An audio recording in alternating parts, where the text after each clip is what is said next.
Cha pili, wanawake wakijaa kwenye lebo, yani anakuja mimi siwezi. Sasa watu wako kwenye biashara tena unaita msao kudeka.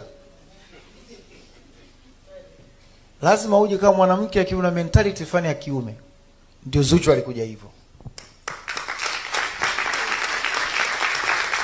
Kiuhaki kabisa.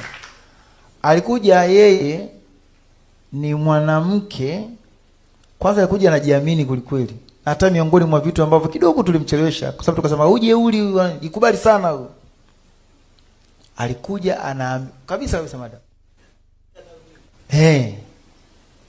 Kwa nyimbo tulimpa ambayo kwa sababu tukumsikiza voko wake, unaambia muingize achukue nyimbo aimbe. Tumsikie anaweza voko range yake koje. Sasa nikaitoa taarifa, yeye akasema bana atakuimba hiyo, ataifanya nyimbo nyingine yeye ataandika yeye. Niko akajibuje? Japo mwenyewe baadaye anasema kujibu hivyo. No, walinisingizia. Wallahi sikusema hivyo. Wallahi walinisingizia. Lakini sio kwa ubaya, lakini that confidence inafanya kama okay, hebu andika tuone. Muwe na kwani kuwa na confidence. Lakini confidence usije na confidence kama hicho kitu hauna. Wanawake wengi wakija katika lebo, yani anategemea kama kuchekee, yani anategemea kama huyu binti ataingia 18 zangu. Yani hawazi sasa kuleta kipaji.